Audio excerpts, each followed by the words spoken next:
What up, everybody? It's me, Bitchy, here back, give you a little hot topics and tea, a little story time with DB, okay?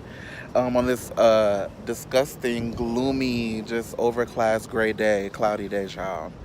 Child, I want to come to y'all and tell y'all about this hot topics. I mean, not this hot topics, child. This barbecue Becky, permit patty situation I had happen to me in West Hollywood a couple weeks ago. So, child, a couple months ago, basically, long story short, to get y'all started off and caught up. A couple months ago, my bestie, who I would hang out with all the time, every single weekend, all the time, every weekend I was booked and busy, bitch. It didn't matter, you know? Even if it was some on the whim, I'm going to the mall, you want to come type shit. I always had something to do. Bestie was like, fuck you. I did some shit on my end. Bestie was like, fuck you, I'm done. Never hitting you up again. So when you go from hanging out with somebody all the time, having so much fun, to being back by yourself here in LA,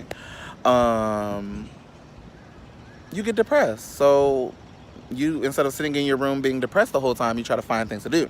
So when I first moved to LA, child, I came out here with $1,000, no job, and a couch to sit on for 2 weeks. So in them 2 weeks that I first got here with that $1,000, I walked around the corner, found a job at Z Pizza, West Hollywood.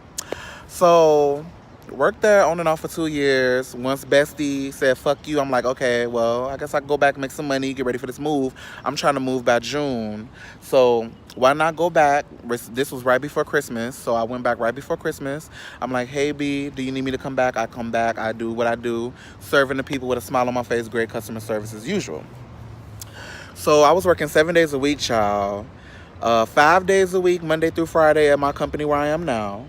Billion-dollar, multi-billion-dollar growing company. Gonna be a trillion-dollar company one day. It's gonna keep growing because we all use it every single day, okay? And then I would work Friday night after I got off from my billion-dollar, multi-billion-dollar company job. Friday night from 10 p.m. to 2 a.m. and then Saturday and Sunday. And then right back into Monday on another thing.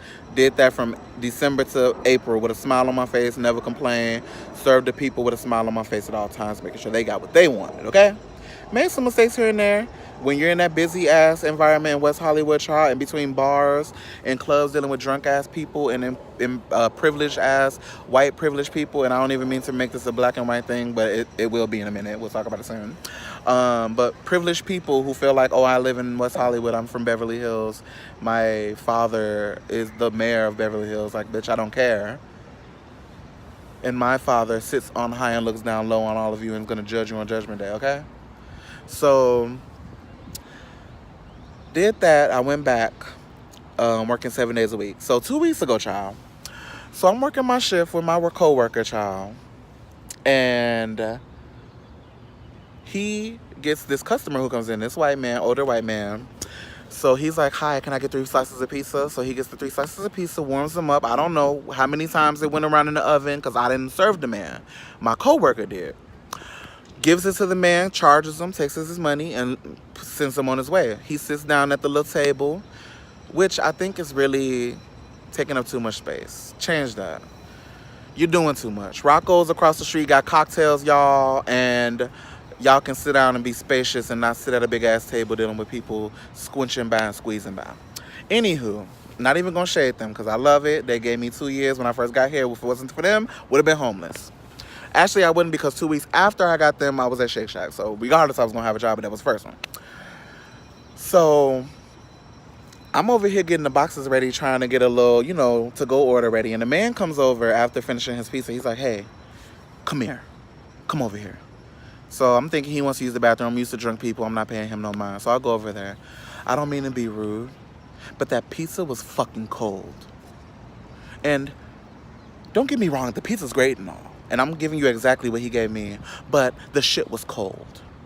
You see that big... Oh, sorry. So I pause. I'm immediately me. A ghetto bitch from Chicago like I really am would have been like, excuse me, bitch. Who the fuck do you think you cussing at? I don't give a fuck how cold your shit was. Who the fuck is you cussing at? Would have been what I would have did if I was back in Chicago, back on the south side. And Brendan, shut up. I was born there and lived there for 5 years. Then I moved to the suburbs. So I'm from south side, bitch. No, just playing. But I heard my mama's voice, and I was like, you know what? I'm sorry, sir. If you had let us know, we could have warmed it up. But I do apologize, and I'm very sorry about that. Yeah, you see that big thing behind you called an oven? You might want to put it to use next time and warm up the slices.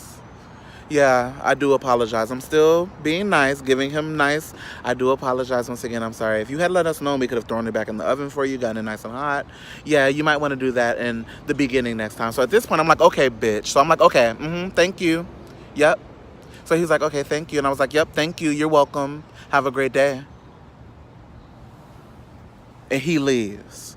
So my coworker and the cook is like, what happened? So I'm like, bitch, he just had a bad attitude talking about the pieces was like cold. Bitch, you sat up there and inhaled and scarfed and swallowed down and annihilated 3 whole slices of pizza and didn't say shit. You could have bit into the first one and been like, this is cold. Can y'all warm this back up? So he leaves. So a couple minutes later, the owner calls the phone. So when I see his name on the phone, I automatically know that this white man who just left must know him and probably told, or he went on Yelp and wrote a review. So I pick up, hello?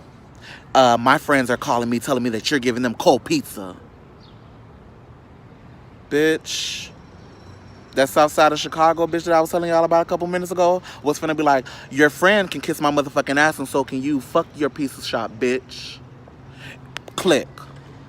But I heard my mama in my head again, and I said, you know what? I said, you know what? We warmed it up, but you know what? I'll take care of it next time. As I'm talking to him on the phone, BBQ Becky comes back in. Peppermint Pizza Peter comes back in. Pepperoni Pizza Peter comes back in with his phone and takes a picture of me in my face at the motherfucking register. So I'm like, you must be talking about this man who just came in here and took a picture of me. He's like, I don't know about all of that, but he's right. You guys need to warm up the slices. So when he said that, I slammed the motherfucking phone down. I said, fuck this place, I'm done. I was getting ready to walk out and leave, but I love my coworker Nigel. If it wasn't for Nigel, I wouldn't have the room that I'm about to get ready to fucking leave now. He was the one who was like, I have rooms over here. Let me introduce you to the manager. And took me up to her and said, this is her. So I'm like, I'm not finna leave him here by himself. It's Friday night. I don't feel all right, but it's Friday night. And it might get busy. It's only 10 o'clock. We gotta stay here until 2.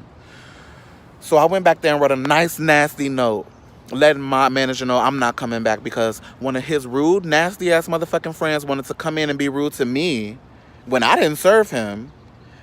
And we warmed his shit up. And then had the nerve to call David. Don't care. Won't say his last name. There's a lot of Davids. David Hasselhoff of Baywatch. He gonna call in and try to cuss me out too? Fuck that. I have a college degree. I work for a multi-billion-dollar company, and I'm gonna continue working for multi-billion-dollar companies. I will never work for $100,000 company ever again like yours.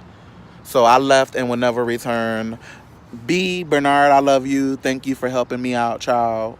Giving me that first shot. When I first got to LA, you were a blessing. If sis passes on and leaves you the company, I'll come back. But other than that, no, I never will work for somebody like that. Because if you're going to be an owner of a company, your employees need to love you and look up to you and look at you as a beacon of light and not a shadow of darkness. And that's all I got from him was rude, nasty ass man who was just using everybody in there to make his money.